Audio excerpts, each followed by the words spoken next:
हवा हवाई बातें करने की आदत नहीं है हमारी। मैं कह रहा हूं अगर तुम इस तरीके से जैसे मैंने बताया उस तरीके से समझ लो। अगर तुम्हें कंफ्यूजन रह जाए तो बताना मुझे। रह ही नहीं जाएगा, लिख के ले लो मेरे से, अंगूठा लगवा लो मेरे से। नहीं हो सकता, कंफ्यूजन नहीं रह जाएगा, क्योंकि ये कॉन्सेप्ट फिर तुम्हारे कंफ्यूज होने ही नहीं देगा। तुम समझ रहे हो ना कि ट्रांजेक्शन हुआ तो बैलेंस शीट के किस साइड में हुआ, लायबिलिटी में हुआ या असेट्स में हुआ। और जब इस बात को समझ गए बच्चा, तो क्या ही तुमसे प्रॉब्लम होगी।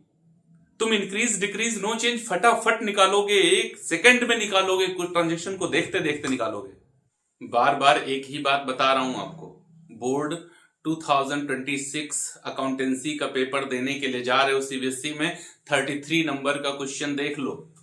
सैंपल पेपर में, प्रीवियस ईयर के क्वेश्चंस पेपर में तुमने देखा ही होगा कि वहां पर क्वेश्चन पूछा जाता है या तो करंट रेशियो का और या फिर लिक्विड रेशियो का, और फिर साथ में देता है कोई 4 ट्रांजेक्शन और कहता है कि इन 4 कंडीशन में बताओ जो लिक्विड रेशियो या करंट रेशियो पहले से दिया गया है उस पर इसका क्या इफेक्ट पड़ेगा। रेशियो इंक्रीज करेगा, डिक्रीज करेगा या नो इफेक्ट होगा। करंट रेशियो का क्या इफेक्ट होता है पिछले वीडियो में बता चुका हूं, नहीं देखा तो देख लो जाके, क्योंकि मैं चाहता हूं 4 नंबर अगर हमने कर लिए तो 4 नंबर हमको मिलने चाहिए। और इसी तरीके से आज पढ़ने वाला हूं लिक्विड रेशियो, और वादा है आपसे अगर देख लिया तुमने इसको तो फिर नहीं रहेगी कोई कंफ्यूजन। लिक्विड रेशियो एक नहीं 1000 ट्रांजेक्शन वो पूछ लेगा तो भी तुम फट से बताओगे, वो भी आधे मिनट के अंदर। तो चलो टाइम को वेस्ट तो करना नहीं है अपने को, मुश्किल से मुश्किल 15 मिनट रुकना, 10 कंडीशन बता दूंगा और उसके बाद में 1000 कंडीशन तुमसे पूछ लेगा, तुम फटाफट बताओगे। आज तक नहीं समझ में आया था तो आज समझ में आ जाएगा। बस करना क्या है, समझ में आए तो फटाफट चैनल को सब्सक्राइब करो और वीडियो को शेयर करो अपने दोस्तों को। चलो देखो, क्वेश्चन में तुमको दिख रहा है कि लिक्विड रेशियो कितना है, 2:1, और उसके बाद कह रहा है कि बताओ इसका इफेक्ट क्या पड़ रहा है जो ट्रांजेक्शन हुए हैं। ट्रांजेक्शन हम लोग लिखेंगे और एक एक करके ही समझेंगे उनको। तो सबसे पहले तो देखो लिक्विड रेशियो का फॉर्मूला, क्या फॉर्मूला होता है, liquid assets upon current liability. Liquid assets का मतलब होता है करंट असेट्स माइनस इन्वेंट्री और माइनस प्रीपेड एक्सपेंसेस। इन दोनों को माइनस कर दो तो करंट असेट्स ही लिक्विड बन जाती है। इन दोनों को माइनस क्यों करना, क्योंकि इन्वेंट्री मेरे बस में नहीं है कि मेरी कितने दिन में बिक जाएगी, कितना भी टाइम लग सकता है। जो विद इन 6 मंथ मनी में कन्वर्ट हो जाए वो लिक्विड असेट्स है। 6 महीने में बेच दूंगा कोई गारंटी नहीं, 6 दिन में भी बेच सकता हूं, 6 साल भी लग सकता है, इसलिए इसको हटाओ। प्रीपेड, कोई भी पेमेंट जब तुम प्रीपेड करते हो मतलब एडवांस में पेड करते हो तो वो तुमको दोबारा कभी वापस नहीं मिलता, वो कैश में कन्वर्ट नहीं होता, वो टाइम के साथ साथ खत्म होता है। जैसे आज के आज अगर मैं इंश्योरेंस प्रीमियम ले लूं और साल भर का प्रीमियम पे कर दूं तो मेरा वो इंश्योरेंस वैलिड हो जाएगा अप टू 15, आज 15 है ना, तो 14 जनवरी 2027 तक। और कल मेरा मन बदले, मैं चला जाऊं LIC और कहूं कि लाओ मेरा प्रीमियम मुझे वापस करो, वो कहेंगे ना, रसीद कट गई, हो गया डिपॉजिट, अब 1 साल के लिए आप क्या हैं, हमारे यहां इंश्योर्ड हैं, वापस नहीं मिलेगा। तो 1 साल तक ये मेरे साथ नहीं आएगा, मेरे पास कैश में कन्वर्ट नहीं होगा। तो क्यों कह रहे हो लिक्विड, ना कहो लिक्विड, मैं भी तो कह रहा हूं ना कहो लिक्विड, ठीक ना। तो 2 वैल्यू इसलिए माइनस होती हैं। ओके, करंट लायबिलिटी का मतलब क्या होता है, बढ़िया पढ़े हुए हो बैलेंस शीट में, अब इतना डिटेल में ये तो आज नहीं पढ़ाऊंगा, ये तो बैलेंस शीट वाला वीडियो देख लो, वहां पे मैंने बताया है खूब बहुत अच्छे से डिटेल में एकदम। चलो ट्रांजेक्शन स्टार्ट करता हूं। पहला ट्रांजेक्शन मैंने क्या किया, machine, purchase a machinery for cash. तुम्हें करना क्या है, कोई भी ट्रांजेक्शन होगा उसमें या तो दोनों ट्रांजेक्शन असेट्स में ही हो जाएंगे या दोनों लायबिलिटी में ही हो जाएंगे, या एक असेट्स में होगा एक लायबिलिटी में होगा, और बैलेंस शीट पर इसका इफेक्ट नहीं पड़ेगा। ट्रांजेक्शन चाहे कितने का हो, ट्रांजेक्शन चाहे कितने का हो, लेकिन बैलेंस शीट हमेशा बराबर ही रहेगी, है ना। तो चलो अब देखते हैं यहां पर बेटा, देखो क्या हुआ, मशीनरी आई, नॉन करंट असेट्स बढ़ेगी, और कैश गया, फॉर कैश परचेज किया ना, तो करंट असेट्स घटेगी, है ना।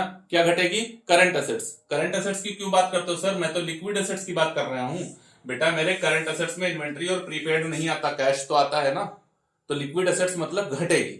यहां पर कह लो कि लिक्विड असेट्स क्या हो जाएगा, घटेगी, है ना। भाई लिक्विड असेट्स घट गई, मेरा तो काम बिगड़ गया, मेरा तो रेशियो ही लिक्विड रेशियो था।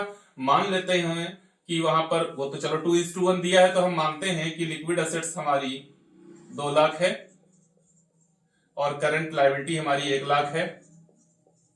ये हमने 20,000 में ट्रांजेक्शन किया है, तो लिक्विड असेट्स हमारी 180 रह जाएगी क्योंकि 20,000 कैश चला गया। करंट लायबिलिटी हमारी उतनी ही है जितनी थी।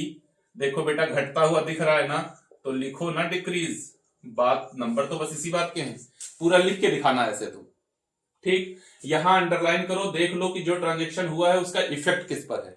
बात तुमको फटाफट समझ में आएगी, और आ रही है ना समझ में, तो बस रुक जाओ थोड़ी देर और। नंबर 2, फिर से मैंने परचेज तो मशीनरी ही करी, परचेज अ मशीनरी,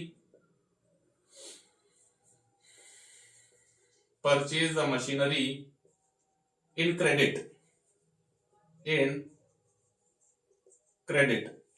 बेटा फिर से देखो मशीनरी आई, नॉन करंट एसेट्स तुम्हारी बढ़ती हुई दिख रही है, और क्रेडिटर करंट लायबिलिटी बढ़ते हुए दिख रहे हैं। क्रेडिटर क्या होते हैं, करंट लायबिलिटी बढ़ गई। यहां पर क्या हुआ, नॉन करंट एसेट्स बढ़ गई। बैलेंस शीट पर कोई इफेक्ट नहीं है, लेकिन बेटा यहां तो इफेक्ट हो जाएगा ना। मान लो ये भी ट्रांजेक्शन 20,000 का था, तो लिक्विड एसेट्स जितनी थी उतनी ही है, लेकिन करंट लायबिलिटी तुम्हारी ना, करंट लायबिलिटी ये तो बढ़ गई क्योंकि तुम मशीन परचेज करके लाए थे, ये 1:20 हो गई।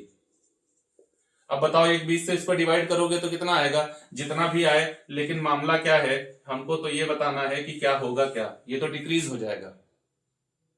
बात समझ में आ रही है ना, कहीं पर कोई कंफ्यूजन तो नहीं, होना भी नहीं चाहिए, इतना ज्यादा क्लियर करके बता तो रहा हूं। चलो number 3, sold goods for cash. बेटा समझना बहुत अच्छी तरीके से, 20,000 का ही बेच दिया है। कैश, लिक्विड असेट्स बढ़ जाएगी क्योंकि मैंने क्या किया, गुड्स को सेल किया, वो भी कैश में, कैश आएगा, लिक्विड असेट्स बढ़ेगी। गुड्स का मतलब होता है इन्वेंट्री। क्या होता है मतलब, इन्वेंट्री, ये घटेगी। ये बात करंट रेशियो में पूछे तब तो अलग बात है, कोई इफेक्ट नहीं होगा, नो चेंज। लेकिन बेटा यहां तो इन्वेंट्री इसका पार्ट ही नहीं है, इन्वेंट्री घटे या बढ़े इसकी सेहत पर तो फर्क ही नहीं पड़ता। तो फिर जब तुम गुड्स को सोल्ड करते हो कैश के लिए, तो लिक्विड एसेट्स बढ़ती है, लेकिन इसका कोई इफेक्ट नहीं है लिक्विड एसेट्स पर, ये उसमें आता ही नहीं है।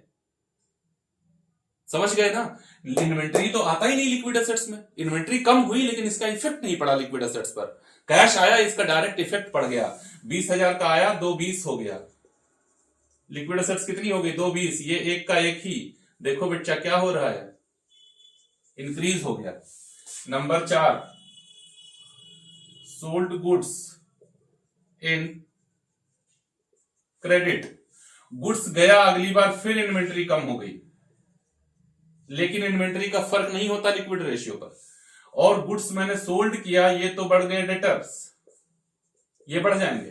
क्रेडिट में मैंने बेचा है, क्रेडिट में बेचा है, डेटर बढ़ जाएंगे, डेटर बढ़ेंगे, लिक्विड रेशियो में आते हैं। ट्रेड रिसेबल्स लिक्विड रेशियो में आते हैं, डेटर्स और बीआर दोनों आते हैं। अब देख लो, ये 20,000 का ट्रांजेक्शन था, बढ़ जाएगा तुम्हारा डेटर्स की वजह से लिक्विड एसेट्स, कितनी हो जाएगी, 2:20। नहीं इफेक्ट पड़ेगा कोई भी करंट लायबिलिटी पर, अगेन क्या होगा, increase. Number 5, paid outstanding expenses 20,000। बेटा पेड का मतलब है कैश, कैश का मतलब है लिक्विड एसेट्स कम हो जाएगी, और आउटस्टैंडिंग का मतलब है करंट लायबिलिटी। कम हो जाएगी। आउटस्टैंडिंग किसका पार्ट है? करंट लायबिलिटी का। करंट लायबिलिटी कम होगी, करंट एसेट्स कम होगी, कोई इफेक्ट नहीं होगा सर। अरे रुको यार, ऐसे कैसे?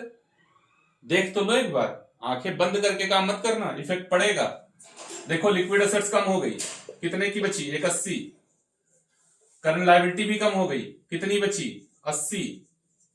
डिवाइड करो, 8 दूनी 16 होता है, 8 दूनी 16 होता है। 2 के तो ऊपर ही जा रहा है, 2 के तो ऊपर ही जा रहा है, एक 60 के ऊपर जा रहा है कि नहीं? क्या दिखाई दे रहा है तुमको? अरे सर हम तो अभी कहने वाले थे नो चेंज, क्योंकि दोनों में तो सेम ही था। बस यही तो बात, फंस जाओगे। Number 6, insurance premium paid in advance 20,000। देखो भाई, इंश्योरेंस प्रीमियम पेड, पेड का मतलब है कैश, पेड का मतलब क्या है? कैश। कैश जाएगा तो लिक्विड एसेट्स घट जाएगी, कैश जाएगा तो लिक्विड एसेट्स घट जाएगी। और वो भी कैसे पेड किया? एडवांस में। एडवांस का मतलब होता है प्रीपेड। तो करंट एसेट्स बढ़ जाएगी। कौन बढ़ जाएगा? Current assets. लेकिन लेकिन लेकिन लेकिन लेकिन लेकिन लेकिन लेकिन प्रीपेड तो यहां आते नहीं, बढ़ेगा कौन? Current assets. अगर मैं करंट रेशियो पर इसका इफेक्ट पूछूं, तुम कहोगे नो चेंज, क्योंकि एक ही थैली के चंटी बंटी घटे बढ़े। यहां नहीं होगा ये बात। पेड किया, लिक्विड एसेट्स घट गई, कितनी रह गई? 180। करंट लायबिलिटी जितनी थी उतनी ही है, कोई इफेक्ट नहीं है। क्या लिखोगे? अब तो डिक्रीज लिखेंगे ना सर, बस लिख दो बेटा, यही तो हम चाहते थे। Paid to debtors. Paid, paid का मतलब है कि लिक्विड एसेट्स कम हो जाएगी। डेटर्स, लिक्विड एसेट्स कम हो जाएगी। कैश गया तुम्हारे पास से, कैश गया तुम्हारे पास से। Debtors, debtors debtors debtors debtors paid to, अरे क्या बात करते हो, डेटर्स को पेड थोड़े होता, वही तो मैं सोच रहा हूं क्या कर रहा हूं मैं। पेड टू क्रेडिटर्स है ना, तुम फंसा देते अभी मुझे, तुमको लगता है गुरुजी ने सब गलत गलत पढ़ा दिया मुझे। Paid to creditors, paid to creditors का मतलब है बेटा करंट लायबिलिटी घट जाएगी। करंट लायबिलिटी क्या हो जाएगी? घट जाएगी। अरे सर नो चेंज, बस रुक जाओ बेटा, तुम यहीं पे फंसाते हो हमको, कोशिश करते हो और मैं तुमको बाहर निकालने की कोशिश करता हूं। देखो बेटा, करंट लायबिलिटी कम हुई, लिक्विड एसेट्स कम हुई, इफेक्ट बहुत बड़ा आएगा। 20,000 से कम हुई, 180 की बची। कितने की बची? 180 की बची। और इधर ये 80 की बची, इंक्रीज हो रहा है ना। फिर रिसीव्ड फ्रॉम, लिखो भाई, received from debtors. Debtors, received, received का मतलब है लिक्विड एसेट्स बढ़ जाएगा, कैश आएगा। डेटर्स घट जाएंगे, मतलब लिक्विड एसेट्स घट जाएगी। No effect, no effect. Liquid assets बढ़ी, लिक्विड एसेट्स घटी, लिक्विड एसेट्स बढ़ी, लिक्विड एसेट्स घटी। क्या होगा? कुछ नहीं होगा, नो चेंज लिखो, no change. 9 number, 9 number, issue of share, issue of share for cash. Cash का मतलब है लिक्विड एसेट्स बढ़ जाएगी, शेयर्स का मतलब है शेयर होल्डर्स फंड बढ़ जाएगा। लायबिलिटी में क्या बढ़ेगा? शेयर होल्डर्स फंड, एचएफ बढ़ जाएगा। इधर ये तो नहीं आता लायबिलिटी, करंट लायबिलिटी में, लेकिन लिक्विड एसेट्स बढ़ रही है। 20,000 के इशू किए हुए हो तो ये 2 20 हो जाएगा, ये एक का एक ही रहेगा। लो फिर से इंक्रीज हुआ, है ना। 10 number, issue of share for purchase of building. ये क्या बात हुई? इधर तो बढ़ गया share holders fund, share holders fund बढ़ गया। असेट्स में क्या बढ़ गई? नॉन करंट असेट्स बढ़ गई, नॉन करंट असेट्स बढ़ गई। इसका तो इफेक्ट ही ना हुआ लिक्विड एसेट्स पर और ना ही हुआ करंट लायबिलिटी पर। ऐसे क्वेश्चन में तो सर हम तुरंत लिखते हैं नो चेंज। बेटा तुम बिल्कुल सही लिखते हो, तुम हो ही इतने होनहार, इतने अच्छे हो तुम लिख दो नो चेंज, बिल्कुल सही लिख रहे हो। समझ गए ना तुम 10 की 10 बातें? 10 नहीं, अब 10,000 बातें आ जाएं, तुम कंफ्यूज नहीं होगे, क्योंकि तुमने समझ ही इतना बेहतर तरीके से लिया है। अच्छा, ये मेरी मनगढ़ंत कहानी है कि तुमने इतनी अच्छी तरीके से समझ लिया, या वाकई तुमको समझ में आ गया बहुत अच्छी तरीके से? बेटा बताना जरूर, और अगर सच में समझ में आ गया हो तो शेयर कर दो ना अपने दोस्तों के साथ में। हाँ हाँ, उन्हीं दोस्तों के साथ जिनके साथ मस्ती करते हो, उन्हीं के साथ थोड़ा पढ़ाई लिखाई का भी वीडियो शेयर कर दिया करो। रील्स तो बहुत भेजते रहते हो। चलो मिलेंगे अगले वीडियो में, और उम्मीद है ये बात तुमको बहुत अच्छी तरीके से समझ में आ गई होगी। तुम्हारी प्रॉब्लम क्या है, क्या चीज तुम्हें नहीं समझ में आती, बताओ ना कमेंट बॉक्स में, उस पर वीडियो देते हैं। इतना चुटकी बजाते में तुमको समझ में आएगा। मिलते हैं अगले वीडियो में।